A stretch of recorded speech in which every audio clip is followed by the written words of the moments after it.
Welcome back to The Watch. We're live! We're doing it live. We're live. But as always, we do want to make sure things are working because you have to check on the live. So, is the audio coming through? Can you hear us? We'll find out. We'll find out soon, basically. Well, you got the chat here. How is everyone? Hope you're doing well. Guys, how are you going? Good. I'm well. I'm well. I'm tired, but I'm well. I think we're all I think tired. it's kind of just Yeah. the We're all gist tired. usual, you know. Yeah. We are going like hardcore at the moment. Like we Yeah. are just pumping out content, and We Very have what active. We have 3.5 weeks of Shadiversity content. Like, In the pipeline. yeah. Yeah. I don't think we've ever been like that far ahead what's happening. It's been we have our cool sponsor. We're not saying what it is, but we have a cool sponsor lining up, which is that's exciting. And other things, yeah. But without, so have they confirmed? Yeah, that's all confirmed. sounds good? Audio is good. Good. So this is Nightly News, and as part of Nightly News, we I give. feel like we cringe every time I we know. say that. We're like, oh. That's why I do it. So something of newsworthy interest is like I've been playing lots of Conan Exiles lately. Have you noticed? Yeah, we have. We've noticed. We've noticed. Look,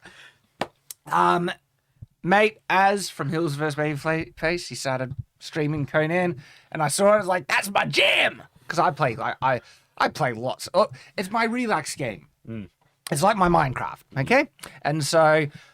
And sometimes I get off it like for months. There's even been a span like a year I didn't play, but I always find myself coming back to it. Yeah, I'm like that with anime. I'll just like watch it nonstop for a while, and then I'll be like, like a 4 or 5 month break, and then I'm back on it. Yeah. Well, currently it's been really fun because not only has Az been playing, then X-Ray Girl, so some of the Friday Night Tights crew, Yeah, so all X-Ray joining Girl, on. Quarter Black Garrett has joined in, and some others might be joining as well, and new faces as well, Mr. Pork Chop. It's just been fun. I've just been making castles and killing monsters, and I've been streaming, but I've been appearing on their streams quite regularly. Yep. Right. Yeah. Like someone just said that you're not obsessed, Shad. You're just addicted. With Conan Exiles. Is it? It's just video games. It's like you're relaxing. That's what an addict would say. Yeah, It's just video games. Yeah. Are you addicted to Minecraft? Are you addicted to? Oh, it's been 2 years, okay? I'm sober 2 years. And so I'm tempted to stream it, but a lot of the really engaging stuff is like the early level grind, and I've passed it. And man, we had some fun stuff on the early level grind. So I don't know. Like, would you guys be interested in me doing some Conan streams here on Night's Watch? And it'll just be me either making something or killing something or even farming or just I don't know. So I have a bit of a thing. I am not a streamer. I've discovered where streamers are the type of people who can just relax and go hours upon hours and upon hours. I can't do that. That's I funny. mean, you've got examples of doing it. I though. know. Yeah, you can speak for hours on end streaming. You are a great streamer in terms of, because some people like they'll talk for 5 minutes and they're like, I'm done. We've seen Friday Night Tights and everything else. Like you can. But It's a compliment though. Az streamed for 20 hours straight at one point. It's like, I don't know how he does it. To me, like, I play video games to relax and gain energy back. But when I'm live and I have an audience, I'm more like, I don't know, I just can't relax. I need to pay attention to them, and there'll be super chats and stuff. And it drains me. And I feel more drained at the end, and I'm already drained enough. I'm already doing enough. Yeah. And so adding game live streams where that's my portion of time that I use to get energy back, and so it's been really fun and relaxing because I just chill and I listen to either audiobooks or hang out with Az or X-Ray Girl or any other streamers and just chatting, and as a result I can still relax, and then their audience is there, but I don't need it's not my stream. I don't need to bother about it. Right. Yeah. Yet I am tempted because it would be fun. It would be fun. Chat is saying that they've been enjoying the other streams. It'd be fun to watch you play as well. I'll see all my So- secrets, eh? All the. That's true, because right now, like, you can go off and do whatever, and if no one's there with you, no one can see anything. But if you're live streaming, Well, then they'll know everything. There's been some things that have just been really funny because people haven't so because of playing Conan Exiles heaps. Actually, do you want to guess how many hours I have on the game? Oh, it's in the thousands, obviously. Yeah. But like, is it in the tens of thousands? Not tens of thousands. I'm not there. I'm not there yet. Maybe about 4,000. 4,000? But look, how many hours worth of YouTube do you listen to? Okay, so in my downtime, right? No, he's defending it. No, in my downtime, Like fiction, no, it's not. I listen to audiobooks and or podcasts or the videos in the background, and I just farm and you build stuff and then PvP and all. So it's got a very rewarding kind of game loop cycle, which is it's like Minecraft where you just keep playing it if you want to. It's good fun. And so what's been fun on Conan Exiles is because I'm the most experienced player amongst on the server that we're playing on. It's a private server, and so the guys they do their thing and then they might log off, and because the time differences, there's been sections of time where you can hop on and then they come back on. They're like, "Holy crap! There's a castle there now!" And like he just upgraded to tier 3, and because I know all the secrets to farming, so I can and you can grind easier and stuff. And it's always just been really fun to see their surprise about like, what has Shad done now?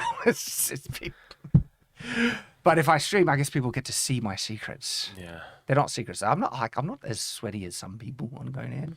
Well, do you want to stream? Is it going to be a consistent thing? Because we're trying to get into the consistency. Yeah, well, it wouldn't really be consistent, but one part, I got at least one time on my online life, I would like to do like a full Conan playthrough where someone sees me beginning all the way through, and I'm not sure if that'll be on PvP or versing someone. I usually do PvP, but this has been private and it's been not PvP, and it's still been fun because you're playing with friends and you're just doing the world bosses and everything.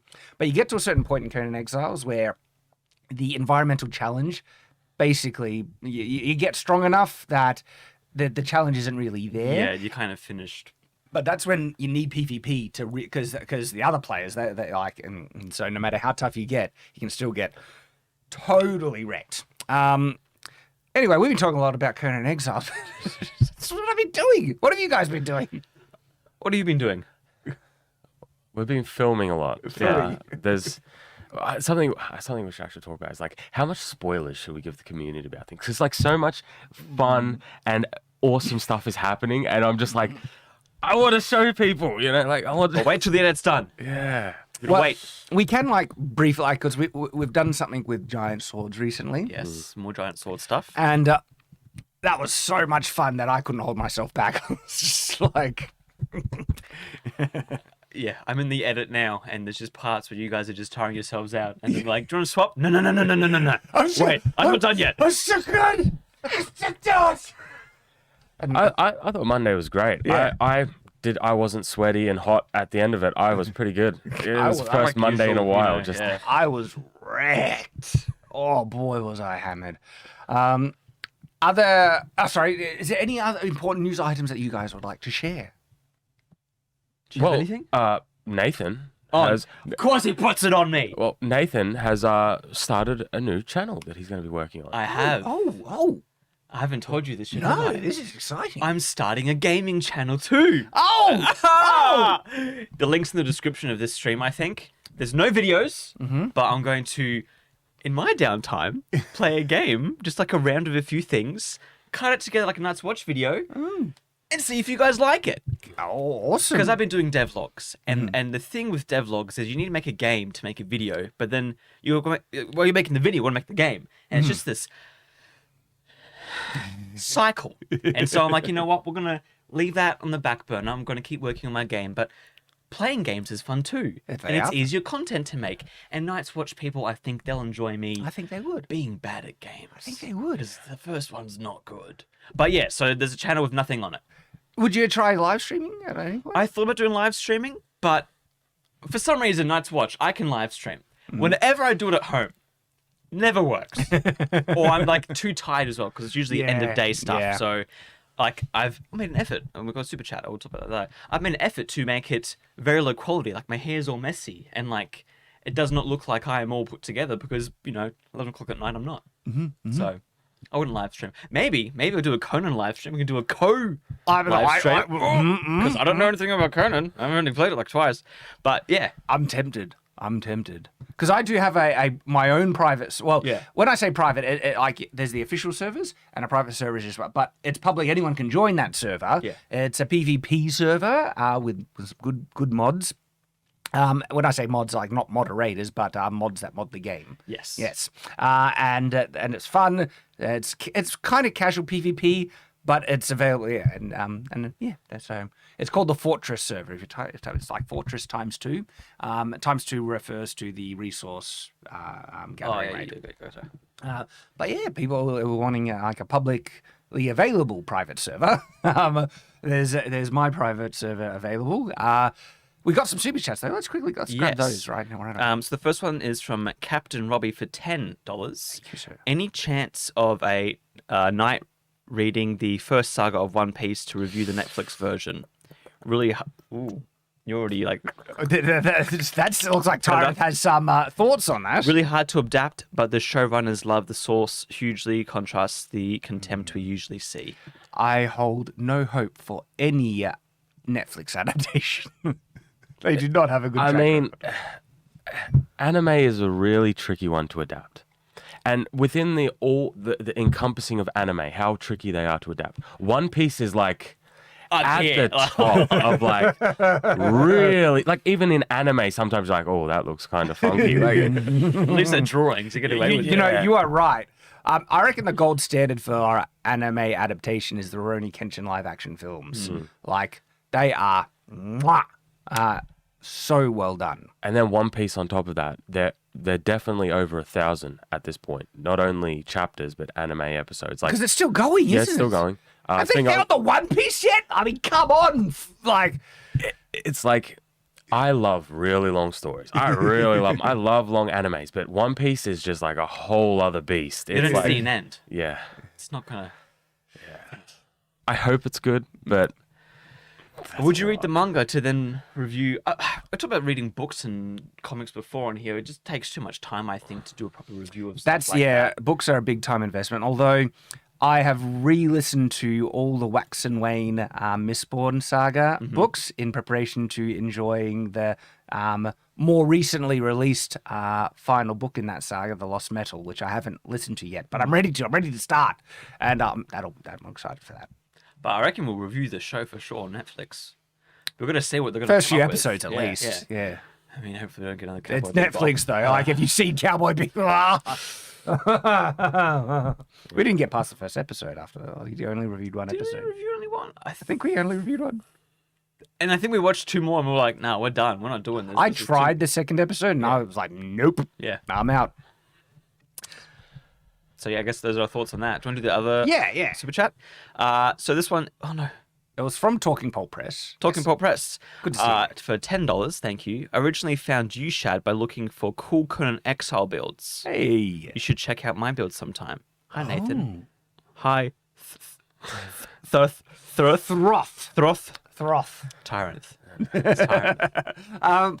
Yeah, I have actually a bit of a chunk of Conan Exiles content where we've actually done Conan Exiles live streams on Night's Watch. Was it when it was Night's Watch or Game Nights? I can't remember, but it was me and Oz. We were playing, so there's live streams on this channel, and then I've got build videos on Shadiversity as well as like reviews, a feedback video, play videos. There was a video where you guys did the tower. With all Yeah, the that Tower was a of good Flesh. one. That was Yeah. hilarious. That's a fun video, man. So lots of Conan content, and yeah, it's awesome. Mate. Thank you. You found me through that.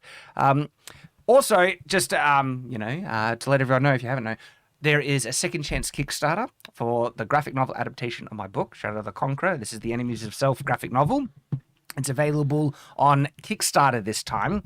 And Kickstarter is a little different to Indiegogo, where it's weird. You can't, people have been asking questions if they can add, like additional things, where you get one pledge and then you add to it.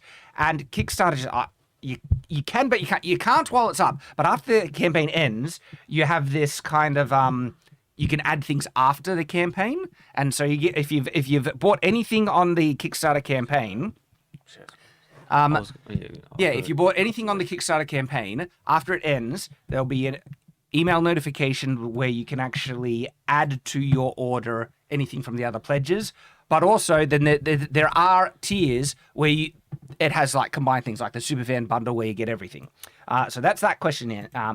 Because a couple of questions have come from the Kickstarter. And so people have asked if there will be signed copies in this one. There are not signed copies in this. The reason being is that we're working actively with the printers, and even though there's been delays, the signed pages is something we're ready to move on pretty soon, and they need to get shipped to me, and so there's going to be we need to wait until they arrive here in Australia, and then the graphic novel ones need to get shipped to Mike so he can sign the graphic novel ones. So the graphic novel ones will have my signature and Mike's signature, and then back to the printers, and so that's going to be a process.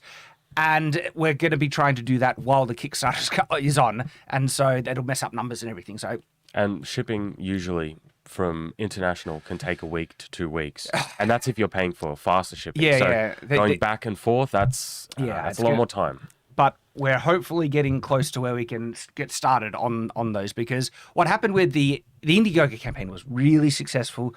Thrilled about that. We were hoping to get like jumping on printing really soon after it closed to get a deal on paper, better cost paper. The printers kind of dropped the ball, and they screwed up that we missed that window. And then there were delays in finalizing graphic novel as well. And if I knew that there would have been these delays, the Indiegogo campaign would still be open technically. And so it's frustrating that happened. And people were messaging me saying, is there a chance to get the graphic novel now that's closed? Now there is. This is the second chance campaign. And the silver lining of the delays is that you can get the graphic novel still and the leather bounds. We've linked the Kickstarter as well in the chat. If you're interested, it's pinned as a comment. So awesome. Copy and paste that into your browser. People have asked, will you be... Sorry, what? Will you be selling the regular graphic novel online after this campaign is over?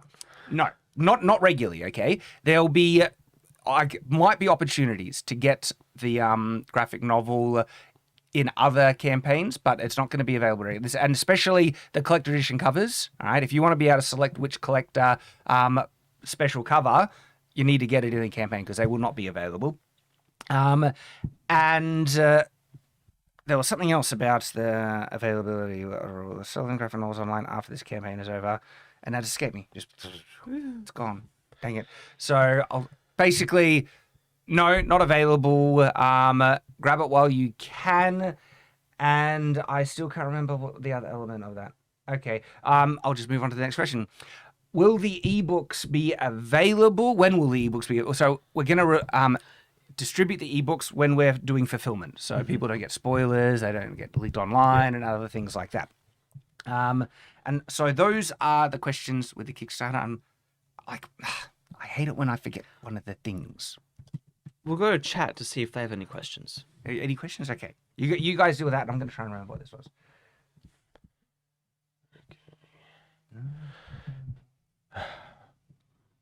What? But yeah, the link for the Kickstarter is in the chat. If you wanted to support there, we've got the support links up the top. And if you're watching this as a VOD, I'll probably put the link in the description as well. Something we've actually been thinking about lately. YouTube has introduced a new podcast feature. Have you seen that? I have heard it has bugs at the moment. Yeah. But just the idea, what do you think of it? Because a lot of people say that they watch Night's Watch stuff as podcasts anyway. So they just listen to it. I haven't even bothered to look up what. So basically, you can just release an audio version of your videos. I have no idea. I'm so confused. We better do some one research day. on that. It was like, make this playlist a podcast. I was like, what is this? It's YouTube doing that thing where they just like soft launch something and no one knows how to use it. Basically, every feature. So. Look, I reckon maybe get onto it because then, like shorts, it might have a little algorithm boost because it's a new feature. But I don't know. Do you guys use it at all? Would you like Night's Watch podcast? Yeah, because if it's easier and we're able to get more stuff out and we're able to, because setting up for filming, doing all those things like that, it does take a little bit extra. So if we're able to do podcasts where people can just listen to the stuff, if they like listening to it that way anyway, I think it's something we should look into. Yeah, look into. So I'll just try and get that question. So they're asking if the graphic novel will be available as a regular thing. No, basically.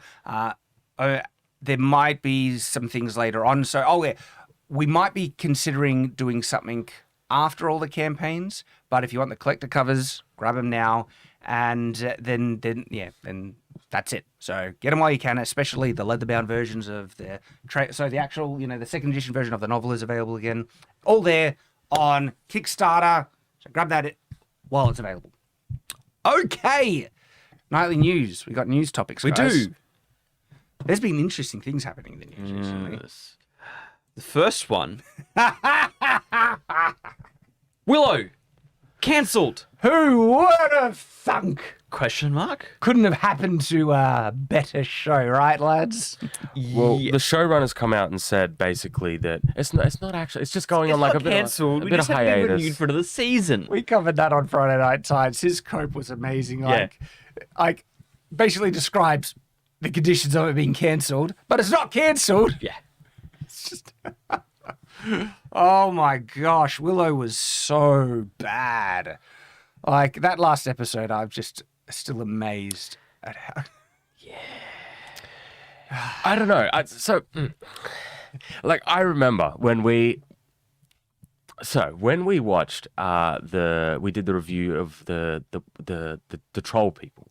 I still remember when we were sitting there watching them, and they walked in, and they just like, "Hey guys, it's me," Yeah. Gary. Whatever. That was funny to me. It was hilarious. Probably not for the reasons they thought. They were the best characters in the show, the trolls, unironically. There's a lot. As I look back, there's lots of things where I'm like, I don't think they meant it to be funny or like endearing in a weird sort of way, but it was just because how bad it was.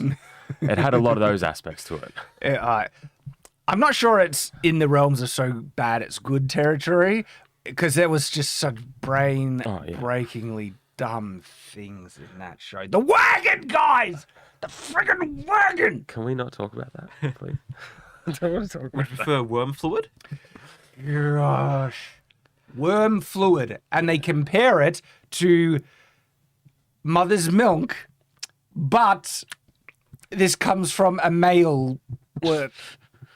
It's like, they're the ones who describe. And the whole plot of the episode is to get them to drink it. I can't believe. And the best character was, the prince. The He was brother best, who was just there to be crapped on. Yeah. He was awesome. Yeah. It was great. Oh my gosh. So yeah, Disney. There's going to be a lot more of these types of cancellations, and maybe like, are they ever going to wake up and realize that just make good shows? Don't drown it in your propaganda and. Well, they say they have, but I don't believe them I don't to believe put them at stuff all. into action. Well, last night's video, check that out if you haven't already. We were talking about how Bob Iger is talking about no more sequel stuff, no more like expanding into territories, like No more things that aren't needed. Overly expensive TV Yeah. shows and movies. All right, that just shows they have lost the. Like, that's not the problem, you idiot. It's the quality of the content. I would not mind sequels, expanded material going into other parts of the universe and stuff. If it was good, just give me good content. And so this goes to show you they haven't learned a thing. Well, the other news for the stream. Well, we'll is- get there because I don't think they've learnt anything from that either, but we'll see. I agree, but it's hard when like. Obviously they're lying. Obviously they've got their own reasons. But like, with 2 points make a line, and it looks like they're trying to point in a certain direction. Because, oh my gosh. I mean, Willow, right? Yeah, of course. It might have got a second season, but that's just like sunken cost at that point. Yeah. Where, like, because other bad shows got lots of seasons, you know. The fact that it didn't means it probably did really bad. Really bad on Disney Plus. Like, barely anyone watched it. Yeah. And so, oh my gosh, a lot of people I think are waking up to just this crap media. Like, I more people, and I'm talking about just normie casual watchers. I've heard complaints from just normal people far more often, especially like with She-Hulk and stuff. Yeah. That I think a lot of shows that kind of sailed on fumes are going to bomb even more now because people are waking up. And so I'm very interested in how Wheel of Time Season 2 does. Is that movie or TV show going to come out? Because It's in production. it's been in production. It's meant to come. I remember originally it was meant to be last December. Then they said start of this year. It's now nearly April. So you would like, if they have any brains, right? The fallout from Rings of Power should just like have not only woken everyone up at Amazon, but also like red alert. This is like if Rings of Power they say it didn't bomb, but it bombed. Like it was nowhere near as successful as they hoped. And if that did so poorly, I think they're just like looking at Wheel of Time season 2 now. And they're just not like, make anything. So, what do you think is better? Like in terms of because Wheel of Time season 1, it was bad. Yeah. I don't think it was as bad as Rings of Power. There were episodes. No, there was actually an episode I liked in Wheel of Time where there was not a single episode that I considered good in Rings of Power. This is true. It's very hard to compare crap and crap. Yeah, it is. I was being very charitable with Wheel of Time. Yeah. I wanted to give it every benefit of the doubt. We were not. Rings of Power, we were done. Well, like, how could you? It opened with dog crap writing to the extreme. Yeah. Like, do you know why a boat floats and a rock sinks? I'm just like, that's the first episode I was watching, just thinking, what? We thought our joys would be unending when she literally shows her getting bullied and having a horrible time. And this is the opening scene. And it's just like, the writing was such astounding dog crap in Rings of Power. Like, I try to give every show benefit of the doubt. And right out of the gate, it was just like a complete dumpster fire. I'm more interested to see how season 2 will be. Because they've come out and they said that they've listened to fans, but they're not changing anything, which is what... That's fascinating. That doesn't make any sense. So I am fascinated to see how season 2 of Rings of Power comes out. I hope the stuff that Warner Brothers is doing, the Lord of the Rings stuff they're doing, is going to come out at the same time. Oh, that would be just like... I hope it's good, but like everything, it's for a modern audience at the moment. Yeah. So it terrifies me. The people in charge, they just want to inject their, ideology and messaging into it and change all the problematic elements. And it's not problematic at all. And, like, no one's learning anything. Like, do you think Wizards of the Coast, right, if they saw the fallout of Rings of Power, right, that, hey, we want things true to the source material, right, and just the devastating catastrophe Rings of Power was for Amazon, that they might have realized that maybe we should learn from that and do something true with our Lord of the Rings out of it. And no, they don't. They don't. Because the people who are in control of these properties at the moment are ideologues. The messaging is more important than profit for them. And Wizards of the Coast are not in a good position. They had to, like, burn a whole heap of, cards recently. Yeah. And what, that's going to save you?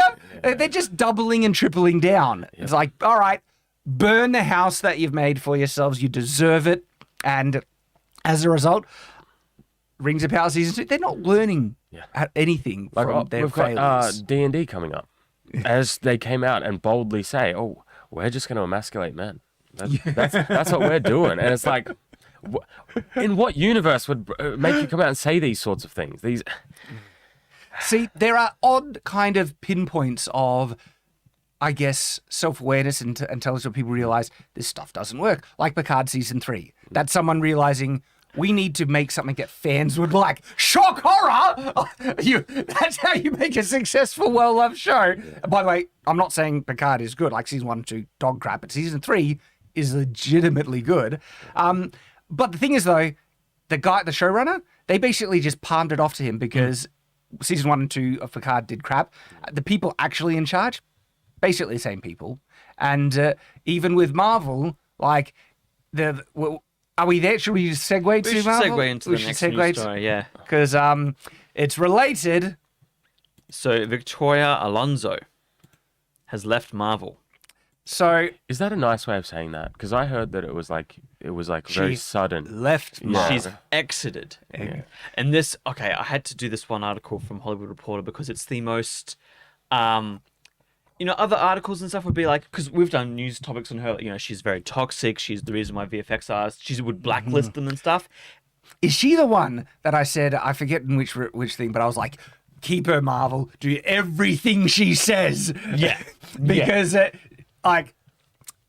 And then they didn't. But the thing is, though, I don't think she's the real problem. But yeah, she's the one. I think she was definitely part of it. Or she was the, like, shield that they were hiding behind. They're like, it's her fault.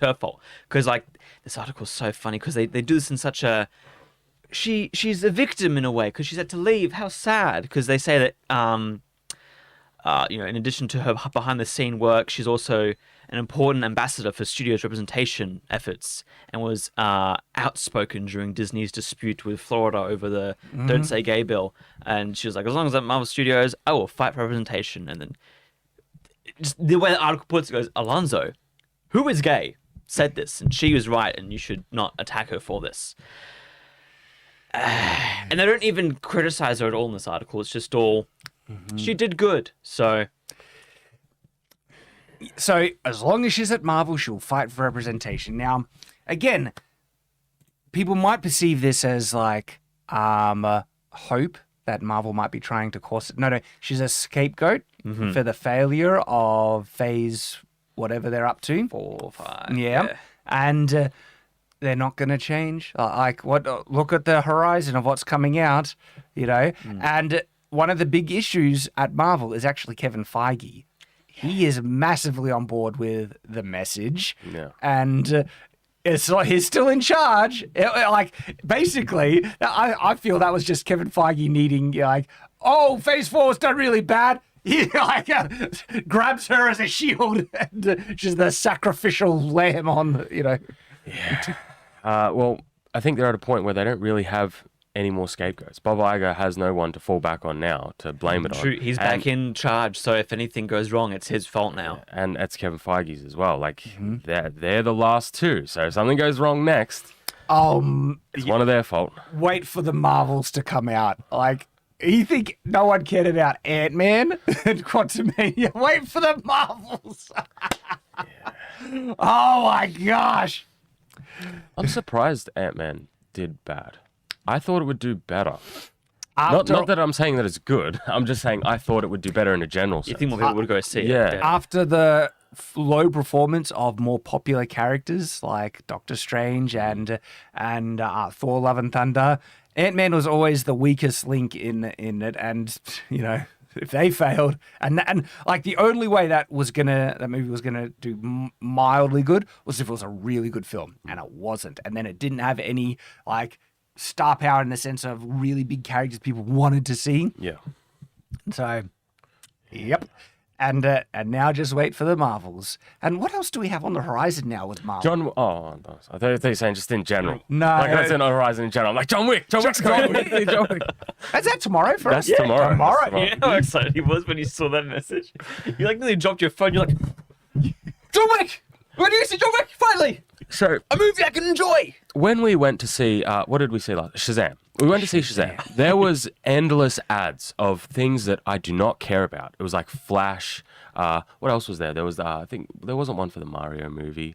There was one for Flash. Just very long, drawn-out trailers. Lots of, like, commercials for, like, local businesses and whatever, Stuff I don't care about, Insurance basically. agencies. And then it gets to the end. And instead of showing me an awesome John Wick ad, they just show like a picture. Just a picture. John Wick. For like 10 seconds. It's like you made me sit through all this stuff I don't care about. And then when John Wick comes on, something I want to watch, it's like... It's just a banner ad. So I'm expecting John Wick to at least be fun. I thought the first movie was good. Fantastic. I wouldn't call 2 and 3 good, but they were fun. I thought 3 was the weakest link so far. 3 felt a bit... But 1 and 2, I liked. Like, he should not be alive. And they're specifically like, I just, come on! He's John Wick. I mean, it's well you built. saw like what happened in number 3. I was just really. So he's fallen off a building. Like, Hey, spoilers! He's John Wick. I was avoiding spoilers there. He's John Wick. He can't die. That's the whole point. No, like. It's about investment and suspense. You need to feel like he could die to be engaged in it. And they did it at number 1, but at number 2, he's just standing while people are shooting at him. And at least number 1 was taking cover at it. Was more just... We see he has a bulletproof suit, so he can just do this, and then you can't see his face.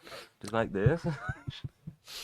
It was fun, though. And if it's just going to be fun and not have, like, woke bullcrap in it, I will give it, like, I'll enjoy it. Okay. And so far, John Wick does not seem to be hijacked by agenda, at least from peripheral kind of. And I can't wait to see the action scenes because I have a feeling there's going to be stuff that I want to test in those action scenes. I'd been like, that's a Shadiversity video. Write that down. Write that down. Because, John Wick's coming out tomorrow for us, so we'll get that review done. That'll be out on Night's Watch. But then we also have coming soon is The Flash.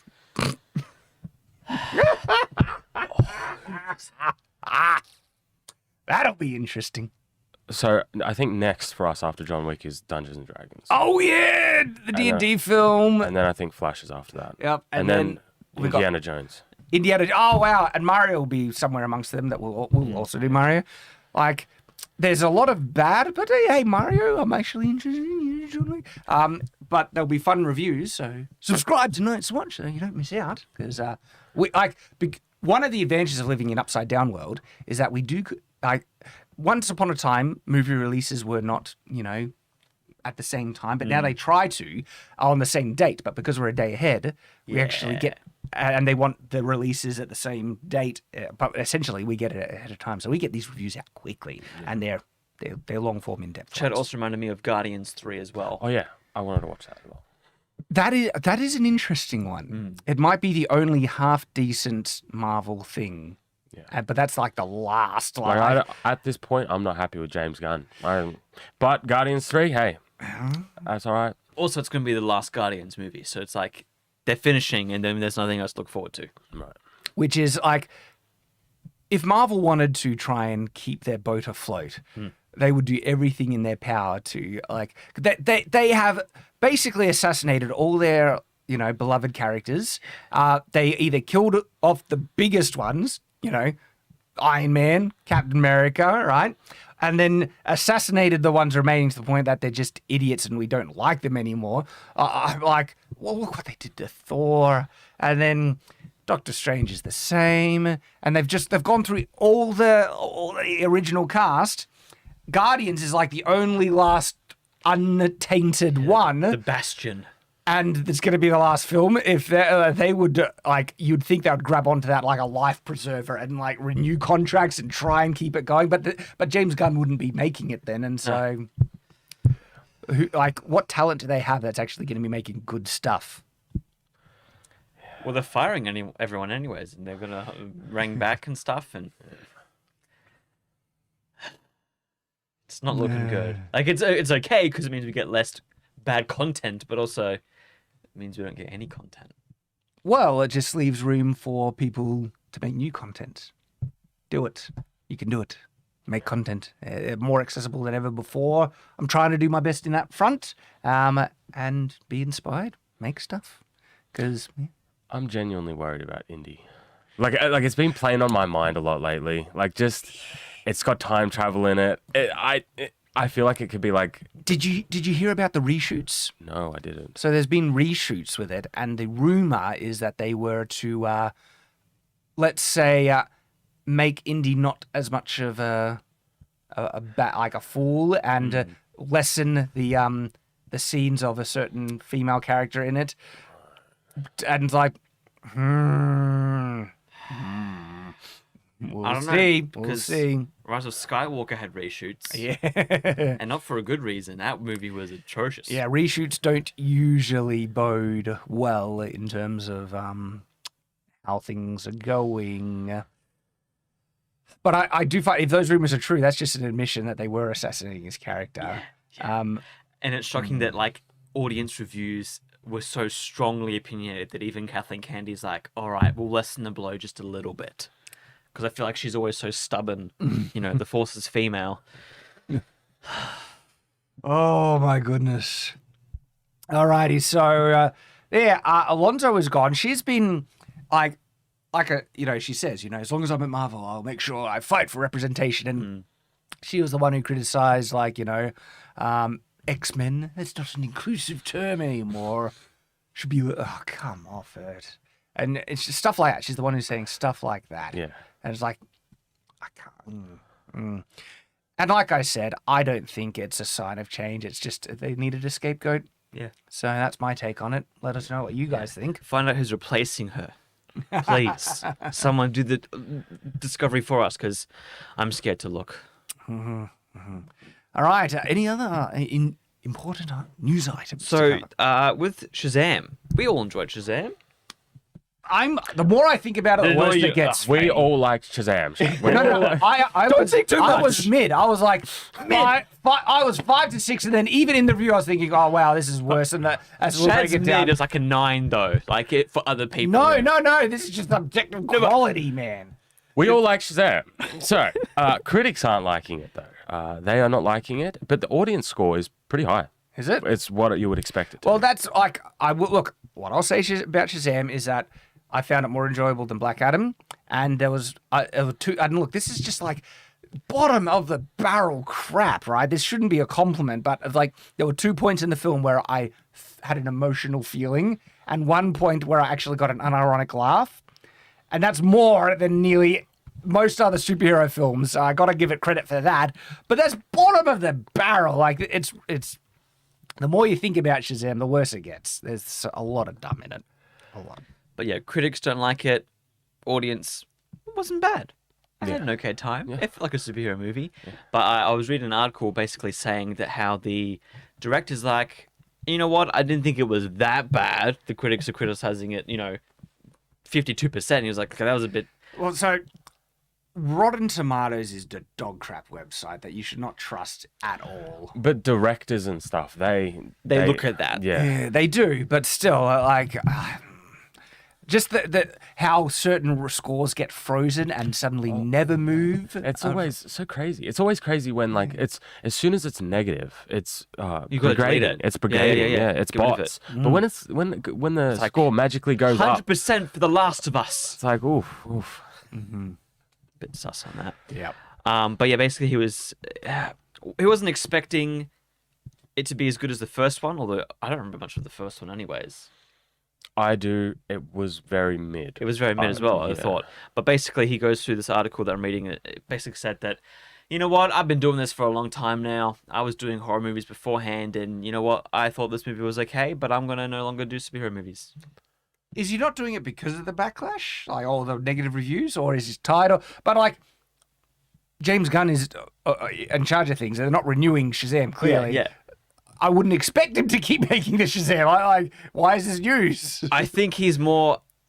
Because you would think a director who made an okay mid superhero movie might be taken to, to the Ant-Man movie or something like that. I mean, it's better than Ant-Man, and so Maybe you could do it. But basically he said that, okay, I'm sick of superhero stuff. You guys didn't like my work, so I'm going to go off and make horror movies instead now. Did he make the first one as well? Yeah. Because the first one was around the time when DC was like, okay, we've got to kind of like copy Marvel here. Yeah. So the first one felt very like they tried to do a Marvel thing. Yeah. That's what that felt like. That's why it was very mid, because they weren't doing their own thing. I think it was better than some of the other DC movies, though. Well, that's not a high bar to I get know it's over, not a high so- bar. That's absolutely true. I mean, we see a lot of talent like leaving the big, studios. I'm not sure he's a great loss, but I just think it's just interesting that, they work on these superhero movies that are meant to be these big blockbuster things, and then they're kind of just done with it. Yeah, they don't get excited for it. Like, Jon Favreau, I think, was really into, Iron Man, and he loves getting into his franchises and stuff, but I think some of these directors are just like, all right, I tried my best. It was fun, but I guess I'm just going to move on now. So has he done anything big other than, So in terms of horror, I don't know at all, because I don't watch horror, but the last movie he did before Shazam was Annabelle Creation. Okay, I've heard of Annabelle, it's a horror series. That's a bit more well-known. And I don't watch horror, but I've heard of Annabelle. That's a weird, Isn't it like a to doll go thing? from that, it is the doll one. To go from that to like Shazam. It is weird. Some of the directors that these studios get to put in charge of like massive films, what? Yeah, I mean, Ryan Johnson. That's give the film to me. I reckon I can do a better job at something. Like the director who did Eternals. She had only one other film under her belt, and it was unrelated. And well, they gave Kenobi to Deborah Chow after she did just like a couple of little Mandalorian things. Yeah. Unbelievable. Look, actually, if Disney or DC offered me to direct one of their films, I would actually turn him down. I don't know. I wouldn't want to because the reason is there's already been a lot of reports how Disney just micromanages everything and takes away creative control. And the reason why they're getting these no-name directors, the rumor is that they'll do everything that the execs want. Yes, yeah. You know, we got to have this, we got to have that. And there's no creative control. And so they just need yes men to just be the face of it.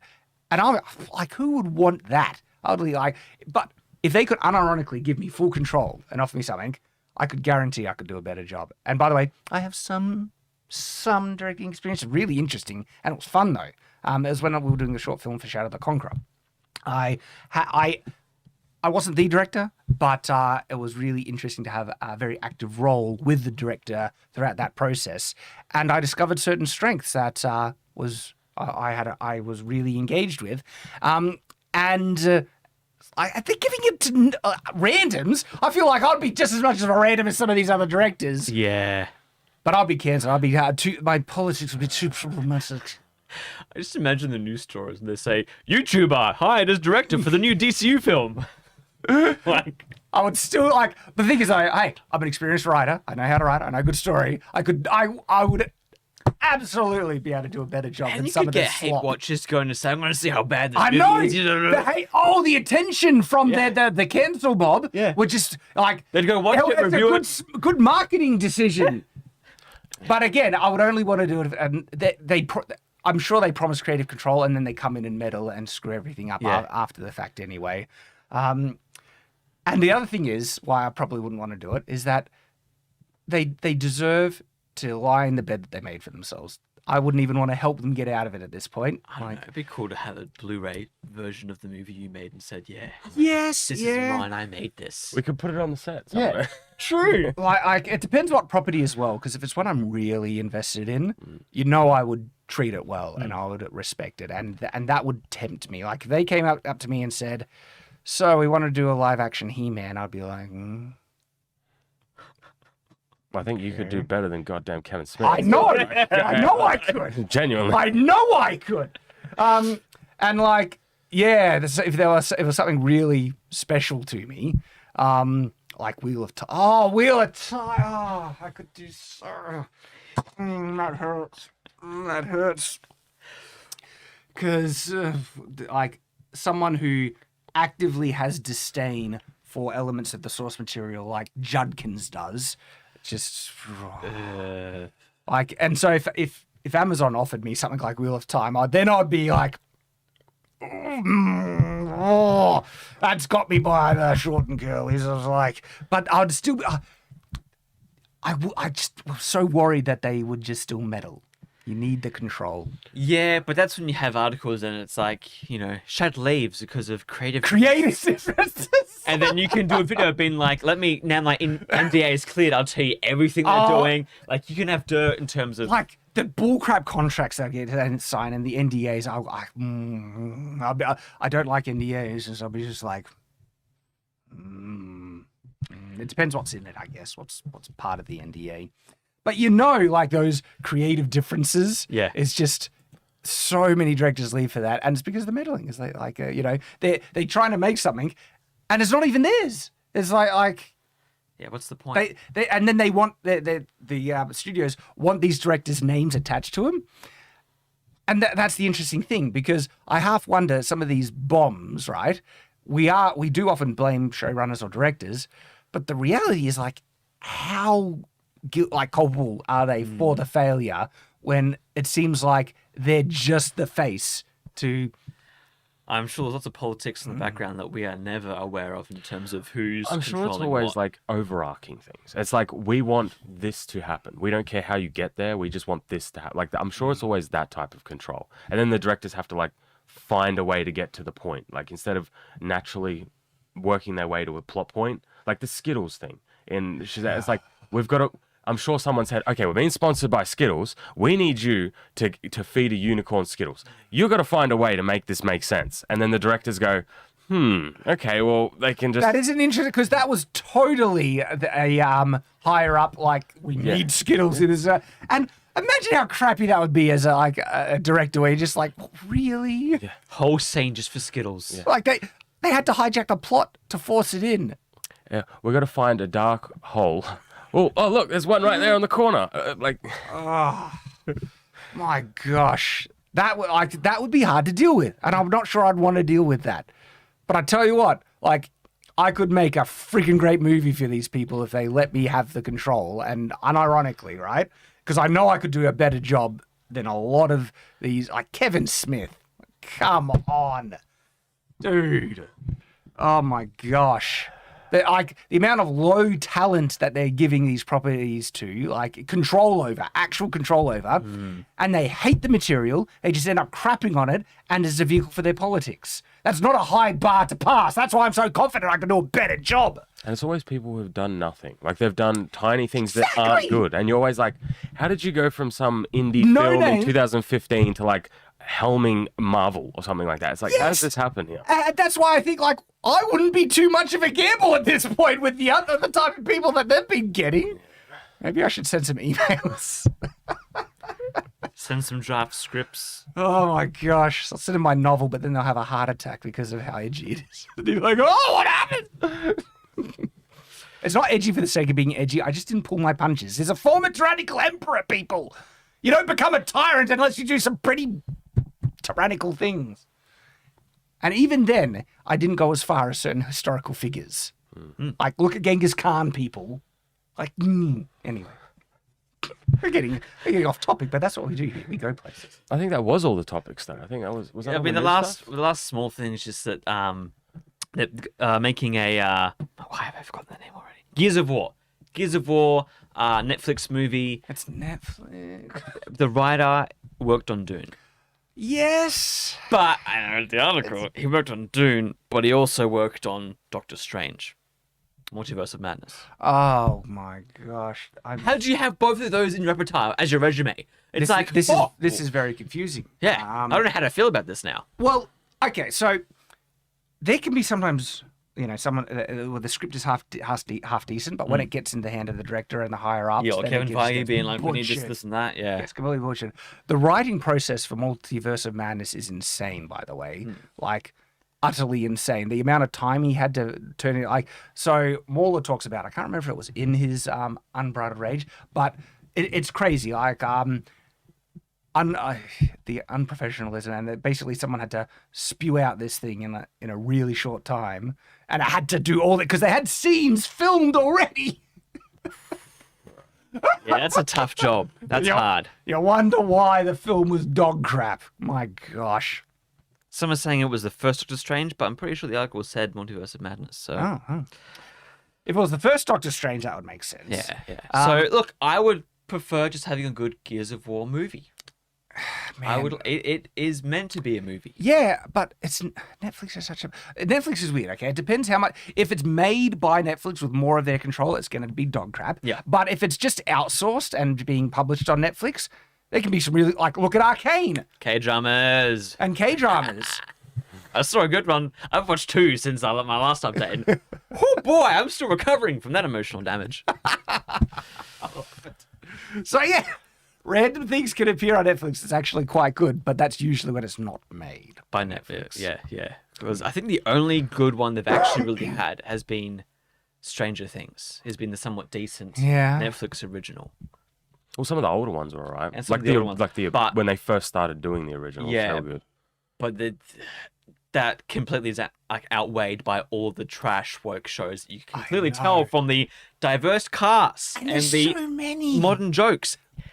They just spew They them out. spew them out, and they all get cancelled after the first season. And you like, think- you see all these random shows, and why would you even bother giving it a try when, like, this Gears of War thing? I wouldn't watch it until, even if it got good reports, I would want to know if future seasons have been greenlit, because they have such a track record of just cancelling after the first season. Or ruining it halfway through. Like, we're onto The Witcher now.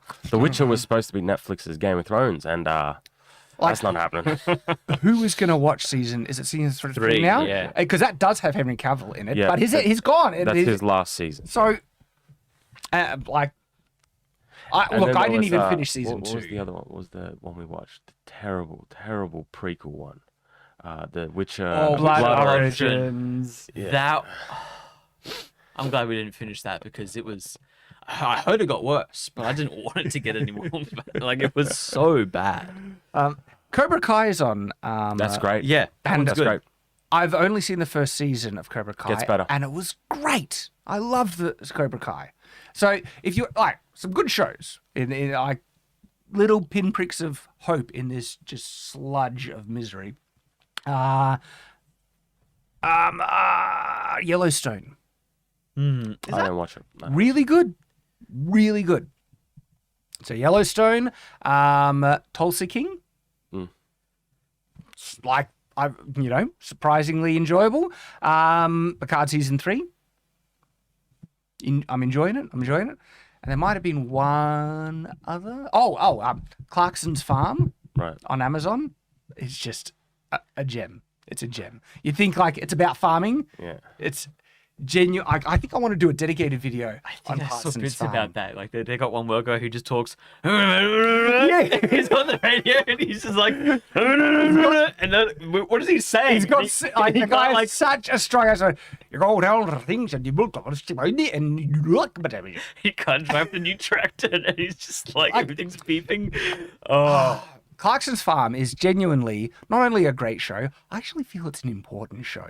It honestly shows real people. Like salt of the earth people. Yeah. And that it's not this Hollywood or creator, influencer, fame, celebrity bullcrap where it's just real honest people and it shows their lives, and it's actually important for that regard. There is Caleb, his main helping is this young guy, right? Is like a legend. He's legitimately a legend, and is the type of person that usually people will never even pay attention to. And it's those type of people that are actually some of the most grounded, genuinely honorable, upstanding people that you'll ever meet, right? But they don't get the attention in the world. Yeah. And Clarkson's Farm actually shines light on that. It shines light on the difficulties that farmers face, and we rely on farmers so seriously. And the crap that he has to go through with the council. That's just Bring us some past experience? That's a universal truth. Like council. I get crap like that just makes me feel like government was a mistake. There is legitimate, important elements that we need government for, but when we get to such a bureaucratic piece of crap that we're in now in the modern day. Hey, you want to cut down a tree? Oh, you can't do that. Yeah, you can't cut down a freaking tree on your own property.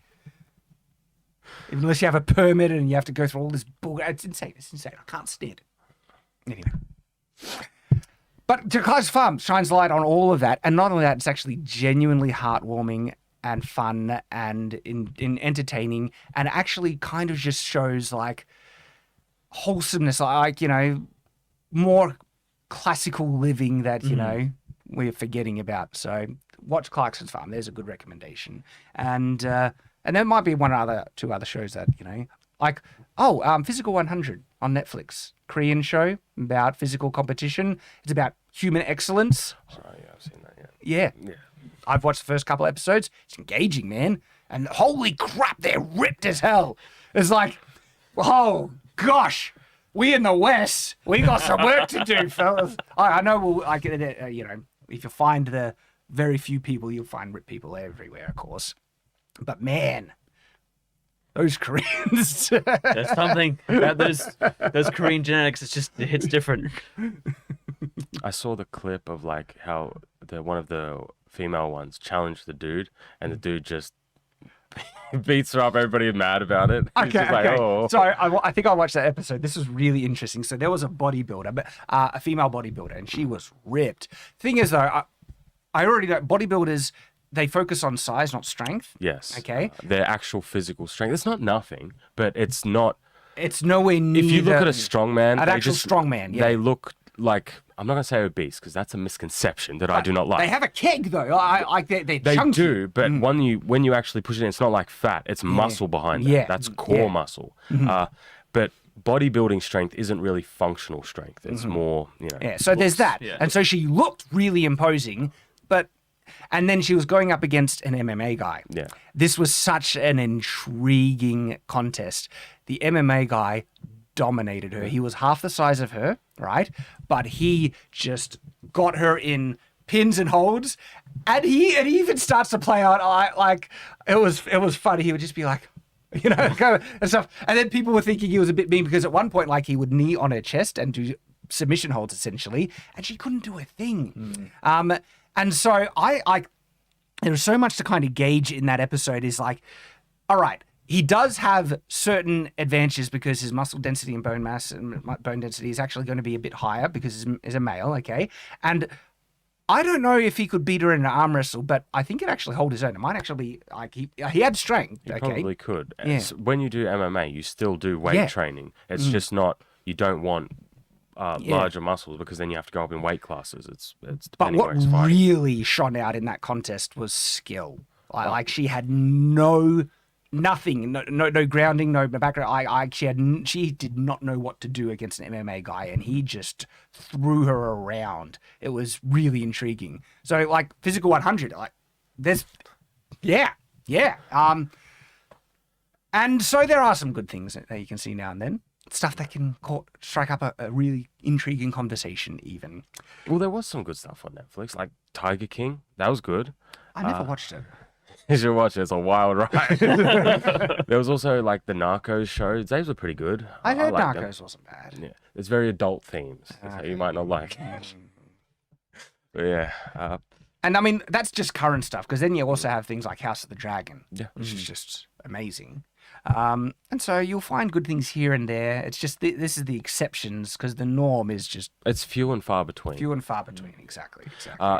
Someone mentioned right at the start of the stream about Mandalorian. I haven't watched it yet because I like to binge things. But I've heard that the last episode was not very good. It was very Andor. I've heard, like, so first of all, none of the episodes are good. I've watched episode 1 and 2. I know we're going to disagree on that, but like... What? I really watched them, man. I haven't watched the first one, but he said you're fighting a giant crocodile. How can I not like that? They're getting owned by a giant crocodile. Yeah, it's a giant crocodile. What, can you take a giant They're crocodile? being so insanely dumb. So dumb. Like, giant crocodile, how will I fight it? I know, I'll shoot a grappling hook at it. New debate right here, fellas. I was like, come on. Okay, let me put it this way. I've heard that the recent episode is terrible, not normal Mandalorian terrible for a different reason. Yeah, I heard that basically there's not much Mandalorian in it. Yes. And it's like an hour-long episode, which I've been clamoring for, but it spends like 45 minutes away from Mando, like the Mando. Yeah, I need to get up to date on Mando. I watched episode 1 Well, a and new 2. one comes out today, but that makes me so because I didn't actually get through episode 2. I stopped because it was just like pitch black dark. He's walking, and I was just, man, I got other things to do in my day. I'm just going to turn this off. I'll probably binge it afterwards. I'm going to be honest. I'm at my last straw with Star Wars. Like, I love Star Wars so much, but I'm at a point where it's like the more I watch Star Wars, just the worse I get. Yeah. So I'm like, I think I'm at my limit. If Mando season 3 isn't good, then I'm going to be... See, the one thing that could get me staying on the boat for just that little bit longer is the new Star Wars game, Jedi Survivor. Oh, but if that is good, I will keep buying occasional Star Wars things. I separate the games. Yeah, I know. Separate the games. You always do that because the games are always better. I get that. But I'm also at the point where, like, I might not watch the next TV show because I don't care at all. I might have to watch Ahsoka just because I have to give it a shot because it's Clone Wars tie-in. I have to, but after that, everything else upcoming, I'm like, hey, I might just give it a year off. Hey, Star Wars, I think we need some time apart. This is more significant than people realize because Tyranth here you're a huge, I'm a huge Star Wars fan. Yeah, he made this. Yeah. Like, look, he's like, look at that. Look at that. He made this. Yeah. Okay, and that looks amazing, by the way. Feels cool too. I really like it. And I'm at my limit. Like, yeah. If fans like Tyranth are ready to check out, that is just like such an indictment on the whole Star Wars, state. Because like Mando has been like the only thing where I'm like, okay, at least everything else is terrible for the rest of the year. But at least when I check into Mando, I'm like, hey, all right, at least I'm getting something. I'm eating. I'm like, yeah, this is good. This is good with Star Wars. But if what I hear is true about the last couple of episodes, and if you couldn't even get through the second one, I am not happy. The second one is especially bad for me. because I was so pumped. You saw me in the trailer reaction. I was so trailer pumped. was like, oh, this looks like it's going places, and now I've watched it and nothing has happened. And then Shad's like, oh, you haven't seen nothing yet. Oh, it's so good. So bad. Alrighty, let's get to super chats, everyone. We appreciate you all joining us on these live streams. We're gonna probably do maybe 2 a week, even. I don't know. We're gonna try and do a bit more regularly. I think they're fun. We get to catch up on the important news that happens, things people are talking about. Well, we're supposed to be live streaming on Thursdays, but Yeah. recently movies have been coming out on Thursdays. That's right. Like, instead of Thursday, we get the movie because literally tomorrow will be that movie that we're watching. John Wick. John Wick. Tyranth's offended. It will probably be the only enjoyable film that will be what. Oh, we got to change thumbnails because they all look so similar. Okay, this one. So we're up to here. So Joanne Joe's Medville for 5 USD. Waves. Hello. We wave back, sir. Hello. Hello, Frank Walker from National Time. They won't get the joke. I know They will not get that. It's an Aussie joke, an Aussie ad. And the next one is from Cameron. Durrant Cameron. For $4.99 USD. Hey Shad, long time donor, first time listener. Okay. What the frick am I supporting? You are supporting Night's Watch, sir, and we thank you for that. But yeah, Durrant Cameron, he appears. I've seen him before. I remember the name. Good to see you again, mate. Thank you. Taker610 for $2 says, One Piece has been going since 1999. That is accurate. Wow. Ooh, Going strong. 24 years. Next one is from David P for 10 USD. Love the work of you all been putting in for us. Shad, can you tell us the mods you use for Conan? I've started a server with friends and want to add mods that you think are best. Well, I like a lot of the kind of visual mods, so improve quality of life. There's accessory wardrobe. Immersive. There's armor mod. I forget the name. That expands our armor options. I like building mods, and so Pythagoras Extended and Pythagoras additional features. Pippi is always good because server management tools. Additional faces adds new facial options. Barbarian Barber, more hair options. These are all fun ones. I don't do too many that messes up gameplay too much. Yeah. That's an odd choice. Like usually when you do mods, you wanna make the gameplay better. Well, there's small little quality of life features that are there, but the core Conan gameplay is pretty solid. Pretty solid. Next one is from Angela Richer for 10 USD. Tyranth, dedicated my new book to you. Oh, thank you. A whole book dedicated to you. Wow. Send me a copy and I'll give it a read. Thank you, Angela. Do you read the next one? Oh, okay. Luminous Brilliance for 2 US. Thank you, Shad, making the ladies safe hilarious. Okay, so that's in Conan, so it's really funny. There's a lot of ladies that are actually playing on the server. There's X-Ray Girl, there's Nina Infinity, there's Jane Theory, and unfortunately I can't remember the name of it. She was actually, remember that controversy where the company that sold old school games fired someone for, I think, liking a tweet of Hogwarts Legacy. You remember that one? Right. Something games. Do you remember that? I remember. I know what you're talking Yeah. about, but I don't remember the specifics. She's the one that was fired. She's on the server. Right, Yeah, she's playing with us, and they're all just really charming, really funny ladies. But they've all moved in my castle. It's hilarious. I've built a really nice castle, and so you provide a nice place to live, and the ladies just, I don't know why it's funny to me, but it is. Well, because this is his real life personality. This is how he is in real life. And it was kind of funny because he's also built that home, right? And at one point, I think X-Ray Girl might have been living it, but then she moved in and he was like, traitor! And then, right, he goes, it's a big map. He hikes all the way to get Jane Theory, who's joined the game, to help her get to the location we're at, helps her all out and everything like that. And then he gets that, so he gets back to where we are, shows her his base, is like, yeah, I got this, I got that. And then it's like, and so this is Shad's base. She's like, pretty. It's a castle. And then she moves in and she puts her dice. It's like, Shad can go get you next time. It's just been so funny. And so there's literally 4 girls living in my castle. Actually, no, my wife is playing on the server now as well. Okay, good. Does she know about this? Yeah. But my character, my wife's character, we're sharing a room in my castle. Oh my God, you are living out your fantasies right now. It's funny as. Just rename it Shadland. Well, Az calls it a commune now. You know, what can I say? Thanks for the super chat, because that brought out some I funny know, stuff. and I am taking care of him though. Like, you know, you provide. That's what you do. So other fun thing, right? So far, the only people who have actually built bases on the server have been dudes.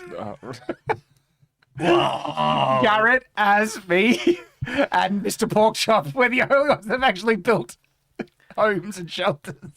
It's like, if you let people just fall into their natural behavior, you know, nature takes its course and the normal behaviors seem to just rise to the surface. Do the girls go collect resources and like farm stuff? Yes. Though they do like the fighting. They get into the... Okay. It's funny. All right. Darren Cameron for another 5 USD. Thank you. Hey Shad, I'm currently struggling with a super chat addiction. Any tips to help me stop pushing the button? No. Thank you for the super chat. We appreciate you, mate.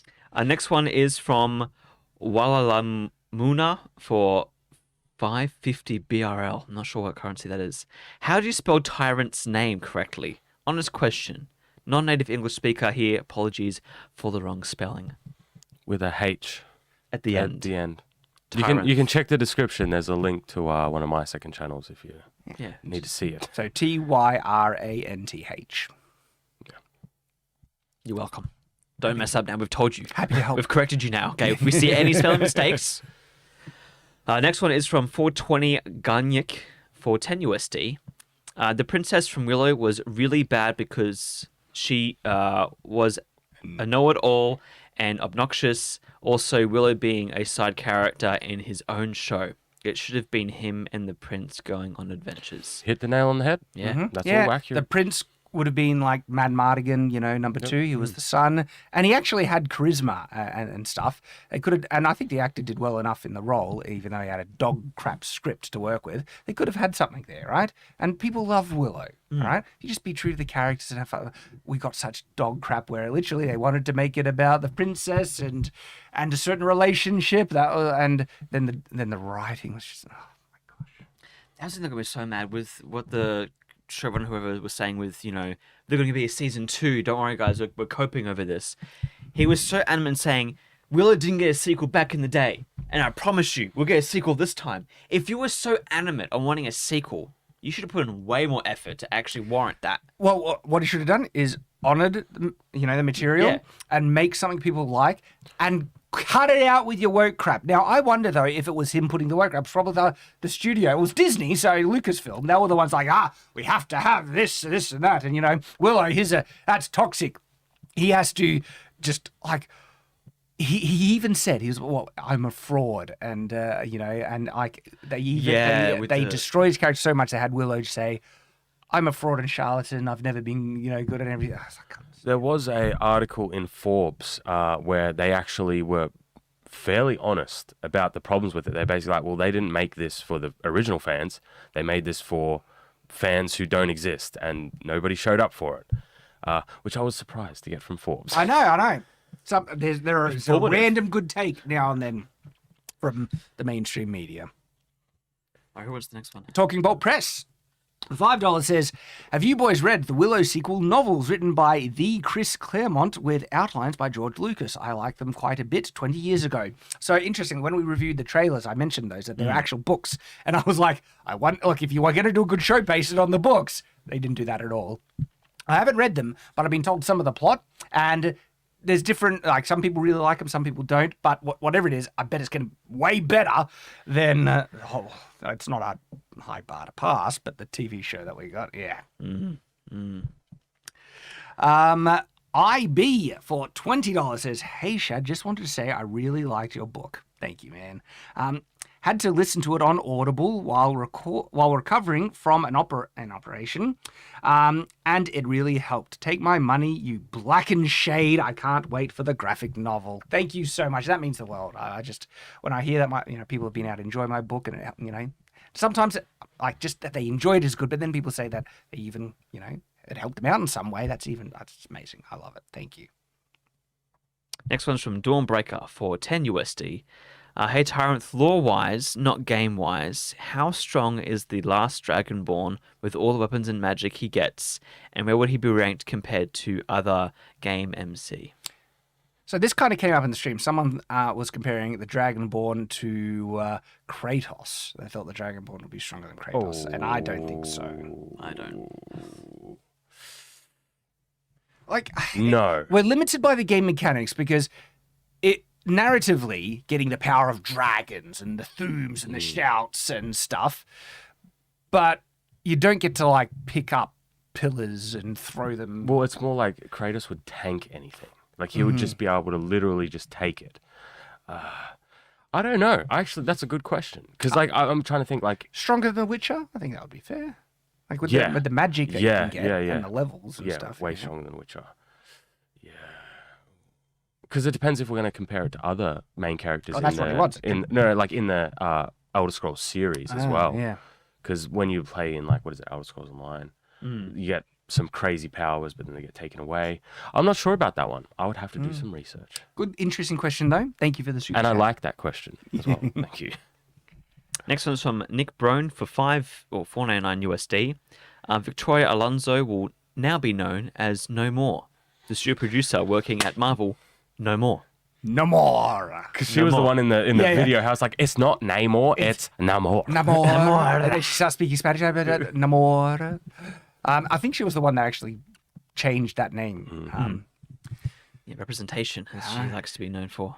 Dawnbreaker for $20 says, as someone who's played every Gears of War game except 5, which is technically the 6th, there is no way in hell they'll do a good Gears solely for the fact that the entire franchise is built on toxic masculinity. Good point. That's why I want it. I just really want played. If they made it like truly masculine, get the Yeah. energy in there, it would be great. But they who's got the balls to do that? I just imagine them like with the guns with literal chainsaws on them. Like, it's like they're not gonna do this. Back in the day, there was like, give me a good Gears of War 2 movie. That was... That had some emotional elements, but they were still like manly. It's like, your wife's dead. You're seeing her everywhere, but you know what? You know, We'll get like through it. Rings of Power superseded like over in the Conan series that they were prepping to make, and the reason why they canceled the Conan series is like too much toxic masculinity. I would kill for a good Conan series. Conan is awesome.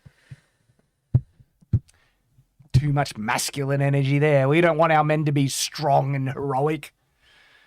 I love when people say that because like our entire lives are built upon like masculine stuff. I know. Like Shadowversity is just literal weapons and like all these sort of things. Like Guys just wrecking stuff and talking about cool things. I know, and like my interests revolve around Masculine things, yeah. like heroes, combat, fighting, war, weapons, and all that stuff. And heroic stories have just been so beneficial for me. Like just being invested in it. Superman was a phenomenal role model growing up, and the masculine, heroic archetype is so important for that. This is why guys love the action hero. It's all toxic now. you know what my most like one of those things that I dream I can do one day is I can buy my own land, walk out onto that land, set up a camera, start filming, cut down some trees, and build my own log cabin house. That is like That's something I dream of doing every night. And it's Yeah. like the most manly thing That I is can think awesome. of. Yeah. Oh man. You need. So when you look for land, you need to find land with lots of trees. Then. Yeah. Yeah. Pine trees, preferably. Yeah. I also want a nice little stream running through it. Dream. I love it. It doesn't have to be like a lot, just enough that like nobody's around me. Yeah. basically. Yeah. Are you gonna fish that little stream? Oh, I probably won't fish. Oh, I want to fish. I just want to find a nice little. I'll go hunting. I want to live by the ocean. Strengthen up my bow arm. You know, get my aim a little bit get better. some deer or something. Yeah. Can you imagine war? Dinner. I have to learn the old ways of preserving meat. You know how they do it with like the fat and the salt and Yeah, stuff. salting meat, man. I gotta learn. Great channel for that is Townsend's. I've seen them. I've seen them do Townsend's stuff. is Yes. phenomenal, and they go through like period, and it's all like 18 Yeah. and 100. I saw them do the like 1700s. cheese and bread, and it looked terrible. But like, But genuinely, like, I love watching that stuff because, oh boy, you need to know how to look after yourself if you want some stability in the future, people. yeah. And you never know. Maybe we can get out to the Shadlands and start doing some of that content. I would love to do that, man. I just want to do a 24-hour like survival challenge. Yeah. when Kramer gets here, like, there's Oh, gonna be like, dude, yeah. Whoever gets here, just Oh, hell yeah.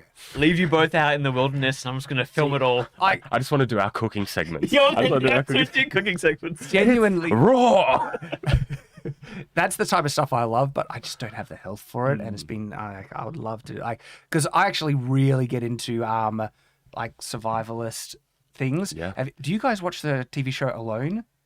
No, It's on. I don't watch TV. It's on binge, but it's like one of my favorite shows. By the way, another great show.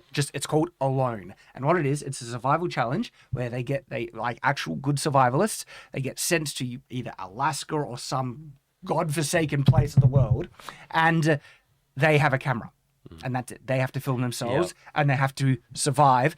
And it's last man standing most of the time. Whoever can stay the longest, and it is baller. Like true masculine. There's women there who do it as well, mostly men though. And in terms about just, you know, environmentalism is like, no, we need a hunt. Like, guy took down a moose in one of their seasons, and just with a bow.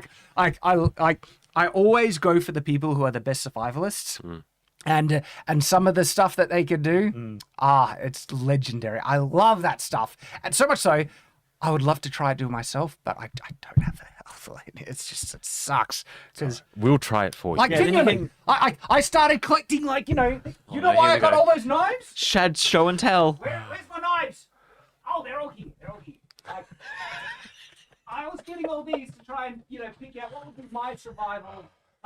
We organised the armory the other day. Well, Nate did. We didn't. We had other things to do. Not this Nate, the other Nate. I'm not Nate. This is Nate Dog. This one. I still go to the Shadlands to have cookups with the kids and stuff, and this is only like I bought all these knives to see which would be my survival. If I was like going survival, which knife would I get? And the one I've picked isn't even here. They're like, hey, ferro rods. Oh, it fell off. Ferro rods. Check this out. Oh, you see that? I love ferro rods. Okay. Amazing. Anyway, so I do get into it. And then I bought like a silky sword to test those out and stuff. Well, the funny thing is, the best knife that you've seen that I have for survival, that you have for survival stuff, is the one that I'm using out in the workshop, and the one that you don't like. It's the one with the chunky one. the one with the big nice handle. Yeah, I should show you the one I do like. Like, I think you would. Okay. Give that. I'll I'll give. Tyranth's a real knife critic. I am. Unironically, I have like proper survival Yeah. bags, go bags, and stuff like that. I love that stuff. Yeah, I I love it too. love that stuff. And I think more people actually, it's beneficial. It's good to know these things because you need to be able to look after yourself, people. And so Alone is a brilliant show. And you do learn survival techniques just by watching these people do it. Anyway, We sidetracked. don't worry, we're going to be doing sort of that stuff in the future on Shadlands. So I'd love to do that. Survival. And I'll film be- it. it'll I'll be with film it the- and go get McDonald's while you guys are like trying to cook your meat, and I'll come back and be eating my cheeseburger. it'll be with a medieval twist, of course, but you know. To an extent. I To- mean, yeah, come to on. an extent. To an extent. We've got to umbrella it. Who wants to read the next one? This one's more for you, Shad, I think. Okay, so Anna Bagley. Anna Bagley, for $20 says, I was not aware of conservative nerd media and thought I was alone. Then I found your media and was shocked not only conservative, but a member of the church. My testimony at the time was weak, but you helped me regain it. Wow, thank you. That means the world to me. And yeah, there's more than you think, okay? And it's not necessarily conservative. You'll find people who are sick with the woke crap that are also more left-leaning than not. But you could there's a lot of conservative people pushing back and against this stuff. Look at Friday Night Tights. Look at the whole crew there. All great guys. Love them to bits. Yeah, there's a lot of us around pushing back against this woke junk. And hey, member of the church. Awesome to see you. Yeah, and I also added an extra $10 USD. Thank you. Said, I've now put in my papers for my mission. Hey. Thank you all for have given us and all the help you have given me. Thank you, Anna. That's amazing. And good luck. Oh, I'm excited for you. Missions are cool. Yeah. Like, unironically, my missionary experience was just... in terms of some of the most informative things that helped me grow up, learn how to deal with life, it was the most important thing for me, for my life. And so I'm excited for you, genuinely. What? Tyranth is just like, I just thought of a fantastic joke, but you're talking about your stuff, and I'm not going to be mean. I'll just keep it to myself. Thank you. Next one's from Juing Wong for $5 Australian. I understood that reference. Now do a Franco Cozzo impression. Grand sale. Grand sale, grand sale, grand sale. Only Aussies would get this. So basically, I'll just say it so everyone knows. Australian ads, okay? And there's some ads that appear... I do not watch free-to-air TV, so you'd only really get these if you watch TV in the 90s, basically. But one guy is like, hello... Frank Walsh for National. It was on the radio. In Australia, they're very good at getting the jingles to stick into your head forever. They're very good at that. So I don't like Harvey Norman ads. I'm glad I don't have to listen to those. I worked at Harvey Norman, by the way, but they got the same. They are loud and obnoxious, and they're like, sale, 40% off, no interest free, and it's never actually a good deal. I'm sure the Americans have plenty of those on TV as well. I don't know, because American TV it really is. And in different states, you have their own different channels and stuff too, stuff. Because Australia's a smaller population, the national kind of TV gets spread and seen more broadly throughout the country. Whereas American TV, man, American ads in particular, sorry for tapping on the table, but it was for effect. Okay, who wants to take the next one? And then I think it's your turn. Okay. Michael Dunaif, sorry, bud, if I'm not saying that right, for 20 US. Evening, guys. Love what you're doing. Great to see Nathan in the vids more than earlier on. 2 questions. That is good to see you in videos more often. Updates on when the graphic novels are shipping. Did you have an update on the graphic novels when they're shipping? So we're working on it actively, because we mentioned kind of at the beginning. We're working on the signing pages now, finalizing all things done for the leather bound to get test copies and stuff. In terms of printing, it's at least 2 months off still, if not 3. Because just every kind of date the printers have given me has gone over, and so they've given me a date, and I'm like, okay, based on experience, double it. And so, it still could be several months away. It's something that is on my mind constantly. Yeah. I'm so desperate to get this fulfillment done because that money is sacred. I do not consider that my money, okay? Mm-hmm. It is locked in a separate account, and anything that we've used it for is only to cover production costs and things. And so I've not received a cent of profit. No one has received a cent of profit from that money. It's there to cover fulfillment, get those books into your hands. And so trust me, this is like a crusade for me to get this done. The delays are bothering me probably more than anyone else, but I still also can predict it's still, based on what's been going on, several months away. But I'm onto it. I'm onto it. And he finishes off, and how do you spell Tyranth's name so I can put it in the comments? You spelled it correct, Spelled my it friend. perfectly. Well done. Good You job. guys are learning. So Bill Stevens for $5 says, Shad, thank you for inspiring me to write my own fiction. Your story helped me see how my work was crap.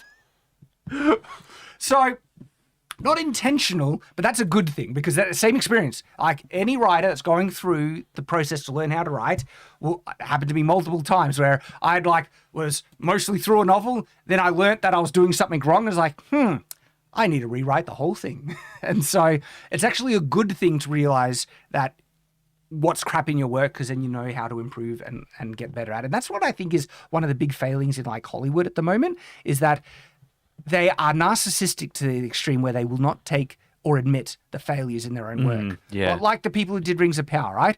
No, it's brilliant. It's wonderful. Everyone else is wrong. They're just I haters. just don't get it. I really just don't get it. Yeah. So I'm gonna go off on a little bit of tangent here. So when we create a video, me and Nathan try to be very collaborative in it. And if I have a bad idea, I always want to go, oh, yeah, that's good, Nathan. Let's do your idea. Because we want to make the best thing possible. So I genuinely just don't understand this. Yeah. I mean, you guys have seen how critical I am on my own work. I have just trashed entire recordings where I was like, nah, I didn't like it. We're doing the whole thing again. Yeah. Okay?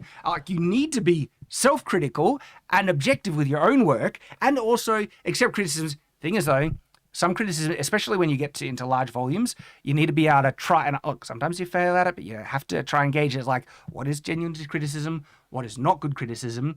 And a lot of the not good criticisms is people pushing forward their personal preferences as objective standards, where it is bad because it was done. You just don't like that style or thing. And there's nothing wrong with not liking a style, but it's always when they try and say, no, this is bad because I don't like it. Yeah, It's like, Well, see, just for point of reference, so people understand, one of the larger criticisms in my book is by the way, most people who read my book love it, okay? But when we look at the most critical kind of things, they will try and attack the writing in it when all the things that I said, a lot of it I did intentionally. I love Wheel of Time, and Wheel of Time has this, Robert Jordan, he has this way to make the world feel real, and he does that by taking time to describe the world. And people criticize that as info dumps and waffling on stuff, but guess what? There's a large portion of readers who genuinely love it. I genuinely love it. There's this little detail in Name of the Wind. Got the book right there, okay? Again, writing style I love because he takes the detail. And these are usually chunky fantasies. They're big because they explore the world. And there's a detail where character just talks about salt for a bit. Where he's like, how important it is to carry salt with you. I love that. I love those details. And so, of course, when I write, what style do I like to emulate? The style I like. But for a lot of people, one person even tried to compare it at some points as I don't know, because I also describe the magic. And so it's like, I don't want to learn about math when I read the book and stuff. I don't know. It's only one part where it goes into portions of math in it. But anyway, it's like people try to attack it as objective failings. No, I did that intentionally. I knew going into the writing that there are people who don't like it, but I like it. And I'm writing it for people who like that as well. So that's one example of having to be able to see what criticisms are bad and they're not valid, but then there are ones that are more valid that you take on board. It's like, okay, that's something to remember for next time and you try and improve. And often a lot of times when criticism comes, it'll come in the form of direct opposite to what someone likes. So someone will say, oh, I really loved what you did. And then the next person will say, I really hated what you just did. And it's like, well, okay. That's also a good indication. Yeah, you're absolutely right. Because guess what? That thing that people like, for instance, that I go take my time to describe the magic, that is the thing that is both, actually, it's more praise than it is, criticized. Yeah. But there are people who say it is dog crap because of this, and there's people who say this is brilliant because of this. They loved it so much, and so that's a good indication if something is valid or not. And yeah, but man, write your stuff. I'm thrilled for you, genuinely. Next one's from Cave Bear for $5. Hey, Shad and crew. It's great that I found you. Not many Christian or conservative channels that do content and writing. Glad to know I'm not alone. You're not. You're not alone, mate. Next one is from Comrade Gamers for $50. Hey, Shad, I've been reading your book and I'm really liking it so far. I'm currently writing my own fantasy book and was wondering if you're open to reading a chapter or two provide some constructive criticism. Unfortunately, it's time, basically. I did a couple of videos back in the day where I got to review some stuff that people sent in, just, something I'd like to do in the future because it's beneficial. Time is the main thing. And so, unfortunately, not at the moment, but there might be things in the future where I just say, hey, send in samples to, this email and, I'll give it a look. Something to say is like the last month and a half and going forward for the next couple of months, we're really like under the gun for time. It's not going to be probably till like the end of the year where we can start actually exploring some other stuff that we can do. At the moment, we are just nonstop. Next one is from Erham Amin for 50. Is that rupees? 50,000 rupees, Indian rupees. I want to say. I'm guessing. I don't know. Let's just roll with it. Let's roll with it. I do have a suggestion though, because sometimes maybe if we could set something up on Night's Watch, right, where people could put in the first page of whatever they're writing in, and I can just take a couple of minutes in the live stream to do a live reaction review to sample works, and it would be a short segment part of the live streams, or you can just fit it in to give back to the community because I really appreciate your super chat, the Comrade Gamer, and do that. Now, what will most likely happen, I'll review the first few paragraphs, maybe even the first paragraph. It's tricky. Reviewing the opening section of a book does not give feedback for your ability with pacing, okay, and other really important story elements over the larger thing. But you can get so much information from that first thing.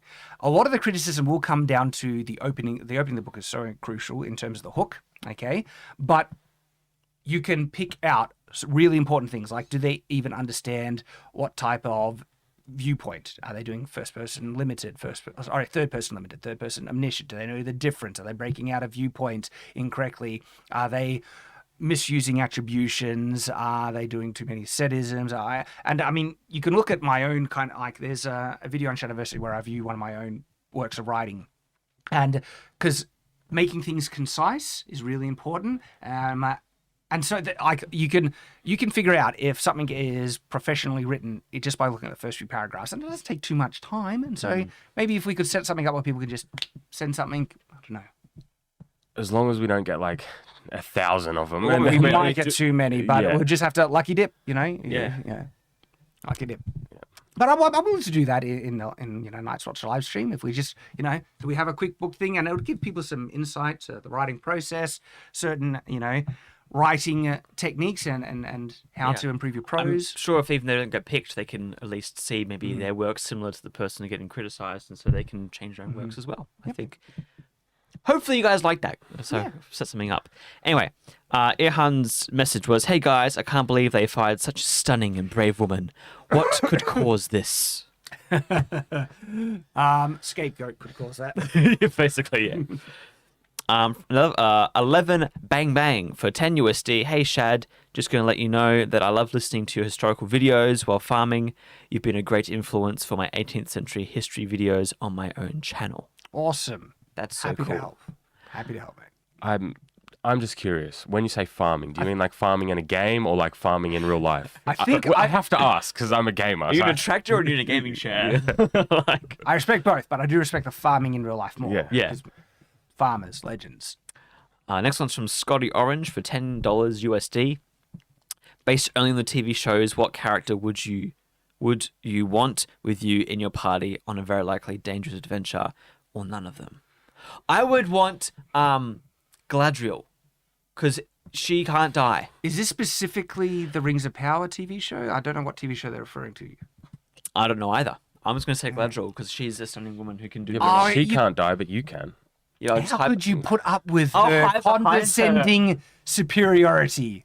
Who is this mortal You just who play into it, and then she'll speaks to me as if he has any idea who I Galadriel, am? the Magnificent, please save me. Oh, okay, well, and then she'll go do it, and then she'll save me, and then I'll leave. I think I'd have to pick someone who I could stomach and put up with. There's few and far between. Either that, or I just like play with her and just make fun of her and be annoying and be like, She would leave. give her logic. The rock sinks because it's a rock. Oh my God. I'll handle this next one. Okay. Wait. Yes, Yeah, I'll handle it's this fine, one. Michael Dunaif, sorry again, bud. USD $20. There were several comments in the reverse grip video about Ahsoka Tano using reverse grip with lightsabers. What are your thoughts on that, as well as the reverse grip on double-bladed lightsabers like Darth Maul's? Okay, so Ahsoka does use reverse grip. So does Starkiller. The difference between a lightsaber and a sword are like Night and day. night and day. They're two different weapons entirely. First off, a sword has two cutting or one cutting edge. A lightsaber has a 360-degree cutting edge. First off, the weight difference becomes not a problem. Like a sword is too heavy. And we found this in testing. So there is expanded material that claims lightsabers are heavy when they're on because of some effect. Do you accept that? I do not. You don't. I reject this. I Because tend to reject it as well. the reason why this material exists is because in the first movie, A New Hope, George originally wanted lightsabers to be heavier, and that's why the fighting style was a lot slower. Then by the second film, he changed his mind basically and wanted to be more fast-paced and dynamic. Yeah. So then lightsabers got really light all of a sudden. Well, in use, you can tell how light they are. Yes. Then people might say, Jedi's and Force. No, we see non-Force users pick them up and Yeah, not just use them. impacted. There's plenty of I examples mean, of even that. Luke, when he first opens it up, Yeah. is just Yeah, like waving true. it around. Now, there is a little bit in The Mandalorian where they tried to Tried to say it's add heavy. some stuff in which I did not like, and I reject this with the darksaber. I reject this, but on average, lightsabers are supposed to be very light. Like, don't get me wrong, the hilt will be, have some weight to it. Still, but if I hold this, Yeah, Personally, but when you install them, they get I mean, reasonably heavier. lightsabers, right, are dangerous. Yeah. Especially for the wielder. People might say, Force will overcome it and whatever. I still think that reverse grip is a terrible choice for it because of the range of motion limitations. The fact that reverse grip, there's a higher chance of hitting your own body. It's pointing to you more often. And you can't really brace it on anything. Yeah. And again, same issues we had in the video where your reach is less and your leverage is less if you ever do get in a bind, and lightsabers get in bind with our lightsabers a lot. But the range of motion thing, even for a non-Force user and Force user, is very detrimental. Yeah. For reverse grip with a lightsaber, I would say it's actually worse.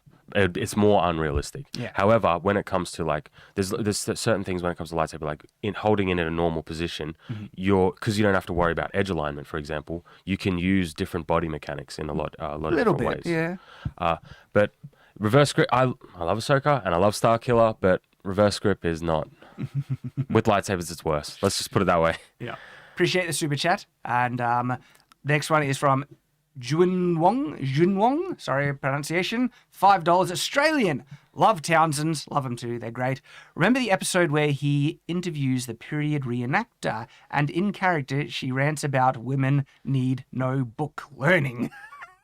I haven't seen that one actually. I will take your word for that. Dawnbreaker for 10 US says they don't understand that just because it's built on masculinity doesn't mean you can't have emotions. Dom's from the death. game. Dom's yeah, death is one of the most heartbreaking deaths in game history. That's the thing. Gears of War, it's masculine, So- but it's also very emotional. All right, so this is the thing, right? In terms of traditional masculinity, it has never been that men are less emotional than women. They're less expressive than women. Men, trust me, we're softies on the inside. In actual fact, statistically, men usually get affected more after a breakup than women if it's a long-term breakup. Short-term breakup, women usually are more emotionally affected in the breakup, but long-term, it can mess up guys massively after a more long-term relationship. Yeah, we are definitely softies. It's just that we are at the multiple levels, okay, we're less inclined to express our emotion from just natural things. There's also societal things as well and stuff. But biologically, we are less inclined to express emotion and show it, but we will, okay? And part of the masculine kind of, standard is to express it at the right time. That's the thing. And there are many times when it's, you should suck it up, hold back the tears because there's work to be done, or you need to be the pillar of strength for people to rely on, okay? And absolutely. But then there are times when I've teared up multiple times in different videos in the past, okay? And so it's not that men should never cry. That's bullcrap. It's that there are times when men shouldn't cry. And I'm all on board with that. There are legitimate times, don't cry. And part of it is pain. This is like teaching young boys, like when they start crying because of pain, life is hard. You need to be able to deal with pain. That's when the thing is like, stop crying. You're tougher than this. And that's positive. That's good for boys to learn because life is pain, okay? And sitting and crying about it isn't going to fix things. You need to, suck it up in a lot of instances. Yeah. So. And there are genuine things that are toxic in, say, masculinity. And femininity as well. Yeah, of course. Absolutely. But it's just when they apply toxic masculinity, they apply it to just, masculine is just toxic. masculine. Yeah, masculine. A classic thing that I hate is like the fight me bro crap. Yeah. It's like Overconfidence is something that annoys me. like guys should know how to fight, in my opinion. I think it's important. And I think every man should actually cultivate a capacity. A reasonable take. Yeah. Like they should cultivate a capacity for violence because when stuff hits the fan, the guys, more often than not, in when I say more, I'm like in near universal. It's almost a universal standard because the exceptions are so few. It's the guy that's going to be most well equipped to try and protect or fight off threats or anything like that. And so, as a result, that is more often going to fall on you as a duty, especially if you're going to be raising a family. Okay, knowing how to be violent.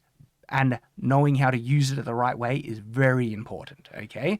And so knowing how to fight is important, but the whole you seeking out conflict, like physical fights and everything, that's retarded. Stop it. Like, oh, fight me, bro, for dumb, stupid things. No, it is more masculine to not fight, okay? It's actually a more manly thing to just step away as like, you're nothing. I don't just ignore, antagonize. That's actually a more masculine thing to be more in control than not. So yeah, and toxic femininity, oh my goodness, there are some wild things as well, okay? And so of course I don't believe that, there's no such thing as toxic masculinity. Yeah. What I despise is calling masculinity toxic. Yeah, that's 100% what they default to. Yes. It's just any masculinity. Any masculine trait is just toxic. It's like, get out of here.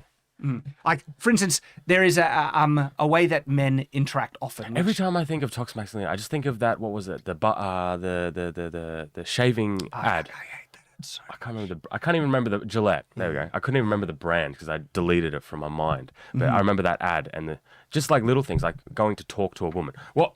That you can't do that. No, this is unacceptable. How dare you approach a woman? Yeah. Wrestling and rough fighting and letting kids be, play fight and everything. Toxic. No, that's how boys learn how to fight and they also enjoy it. And there's a natural way that boys interact that is somewhat different to girls, which is usually more physical more antagonizing, more competitive, more physical. By the way, if you think women can't be competitive, oh boy. But men are competitive in a physical way. And we'll egg each other on and sometimes we'll get a rise out of each other and stuff like that. That's actually healthy masculine interaction, okay? Men interact and build friendships and groups, okay, differently to women, and men need it. Like, if you want actually a way that it's important for men to be able to deal with their emotions, men oftentimes are more okay talking about their emotions with their mates than with girls, okay? And that's why having male relationships are important for men, okay? This is all important stuff. And then when you get married, your wife should always be there. You should talk. I know they said something. Anyway, you're getting me off. I'm very passionate about these subjects because that's one of the things we see attacked in media constantly. Look at Dungeons and Dragons. We want to emasculate the leading men. And like men acting feminine is celebrated in the modern world, and men acting masculine is not only degraded, it's attacked as a vile, evil thing. And if you want to know one of the reasons why the world is getting messed up, case in point, because you need strong men in the world. Where are we at? Dawnbreaker. For 5 USD, he does 2, so we'll read one off the other. First one is, have you guys managed to look at RGE's comic Blade Devil yet? I have not. No. I have not. RGE. No. Comic Blade Devil. So the comic is Blade Devil. Okay, interesting. Blade Devil. No, we have not. Next one was, hey, Shad, since you know about armor, how effective would the Bud Knight's armor be? Is this Bud Knight? Is this an American mascot? No, the ad. The ad, yeah. The Bud Light. But, Bud Light. But there's a Knight one. How he's wearing like blue. But have you seen the ad? I haven't seen the ad. Okay. You like it? It's a fine ad. Yeah. American ads, man. Yeah. They something special. And the next one again is from Anna from before for 5 USD. You got my name right, but missed my first super chat. Thanks. Thank you. Sorry, missed the first one. There's just a lot of super chats today. Did we miss it? Apparently there was a super chat, but check in a second. Okay. Yeah. Bill Stevens for $5 says, I will never ask you to read my work, Shad. It might be too basic for you to comprehend. Well, that's the other thing. Forewarned if people want me to read this stuff. When it comes to like looking at people's, work and stuff, I'm savage. I do not hold anything back. I'll call something bad if it's bad. Okay. But that means when I find something that I feel is good, I mean it. Okay. And hopefully that will make the, praise more meaningful. But if you're got a thin skin and you don't like your work being, don't send it in. What was that for? You see. You see. I don't see. I haven't read it. We'll leave that one for Tyranth. Scotty Orange for $10 says, oops, I meant out of the Willow TV show, characters, which one would you choose? A friend asked me this a while ago, and I would like to hear who you choose. It's the Prince. Yeah, the Hands Prince. down. Easy. Easy. Friendliest, most charming, get along guy. And he is also honourable, and he tries to do the right thing. And he held out against starvation and dehydration, against evil for like months on end. More than any of the other characters as and well. only broke for plot reasons. And that's the character that they wanted to make out as a joke and an idiot and everything. And he was, it's the world, man. Jacob McQuaid for $5 US. Lightsabers were always heavy for non-Jedi. George was involved in the Clone Wars and pre-Vizsla. Clearly needs to try hard to move it. Pre-Disney EU2. Okay, so, no. Han Solo picking it up with their thing. He wasn't struggling with Well, it. I'm going to use examples from what he's using. So pre-Vizsla dueled Maul. Perfectly fine. Then we also have the episode when Ahsoka gets her lightsaber stolen by a non-Force user, and she's able to use that throughout the entire episode perfectly fine to take hostages, do everything. And even That's in not media great. that we don't like, Finn and Rey, when they're not trained, pick up. Finn literally is fighting with that lightsaber. It's not magic. Well, I mean, it is magic with the Force crystals. But... Prime of 2 for $10 says, but still, thank you for the super chat again, though, Jacob McQuaid. if you're passionate about Star Wars, that's all good, man. So Prime of 2 for $10 says, I've been putting off reading Wheel of Time due to its bulk, but now knowing it's due to thorough world building has convinced me to go ahead and give it a go. Love good lore tangents a la Tolkien. Wheel of Time is beautiful. I love it. Like, just the opening scenes in the first Wheel of Time where they're walking through Emond's Field and you learn about the copplers and congers and, the blacksmith and the interactions. The world feels so real and you just get sucked in. I loved it. And, the character work in Wheel of Time is next level. There are characters... you think are just side characters and they can end up being really important characters. Every single character is well fleshed out and given personality in Wheel of Time. Robert Jordan is a master writer. And guess what? There are people who hate Wheel of Time because it's not their preference, but then they try to attack it as objective criticism. No, you just don't like the style. I love the style. I love it. It's okay not to like things. Yeah. I don't know why people... It's okay. It's okay, but it's okay not to have opinions on things, and it's okay not to like things. Yeah. Alrighty, who wants to? Okay, this one is addressing me. Oli Koshkiniemi for €10 says, "Preach, Shad. How's the health?" It is what it is. What is the relation of you, Nate, and Tyranth. Tyranth? Tyrone. Are they like a part of the channel now forever, or for the duration of the Sword Project? I hope they're here forever. It's up to them. I mean, There was a channel update on Shadiversity a little while ago. If you go watch that, they'll probably give you most of the spiel. But yeah, he's sticking around here for a long time. I mean, yeah, I'm gonna be sticking around. Everything should be going. We've got because the Sword Project is first off, it's gonna take forever. Not forever, but it's gonna take a while. But we've got more projects coming. We've got so much content coming. Then we've got other stuff like we've already announced Kramer's coming over. When Kramer comes over, that's also going to add a whole nother side to the dynamics where we can do even more content, especially things like out the Shadlands, like we mentioned before. We want to do stuff like that. We're all planning to do a lot of stuff. Yep. And look, I understand people's life circumstances change. People have come and go on the channel already. It's part of life. I'm particularly excited with what we're currently at. Okay, the team we have, the content we're making, and so I'm on the ride for as long as we can make it because it's brilliant. And I genuinely think the stuff we're making, and especially on Shadiverse, is some of the best content I've ever been able to make. Yeah. Like, it's genuinely great. And it's thanks to the wonderful guys I'm working with.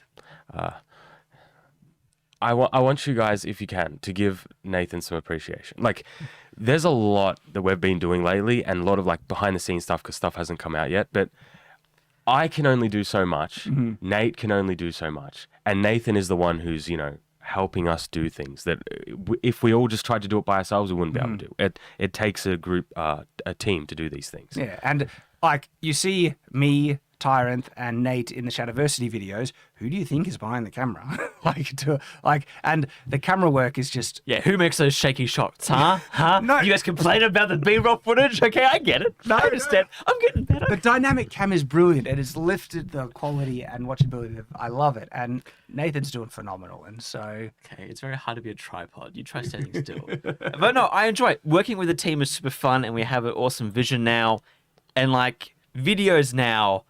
We have a Shad CU, we're calling it here in the studio. Like, everything's connected.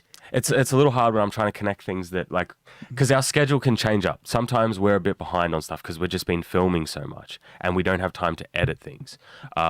So the Shadiverse is a little... At the moment, we're just trying to figure out scheduling, but we want to give you guys teasers for what's upcoming, so you guys can be excited about what's happening. And we've had a meeting with Kramer where we're going to try and integrate Kramer's content more because Kramer's a great guy, and he's making great content, and we want to make it feel more part of the channel and not, segment it off. We want to, so it's all a team. But yeah, love that you're enjoying it, and yeah. Thank you for the super chat. So this is another one from... This is the last one. Bill Stevens for $5 says, "Oh, Shad, I love your story, and I also hold nothing back when I see crap or gold. I think we see eye to eye in how stories should evolve." Awesome. And man, thank you. When people... wow, when I released my book, I tell you what, it was the most emotionally vulnerable I've ever felt in my life. Because, like, people are going to like it, you know? And the response to the novel has been... just, dream come true. Dream come true. All righty. That's we're all up to date. That's it. That's the stream, everyone. That's the stream. Thank you for joining us, people. Tomorrow we're doing John Wick. John Wick. Why does it always escape? I see the John four. Wick. I don't get excited for these movies we go watch. I don't want to watch it. But John Wick, I want to watch it. I'm in. Let's do this. It's gonna be good. So hang out for that. We'll see you next time. And as always, stay on watch.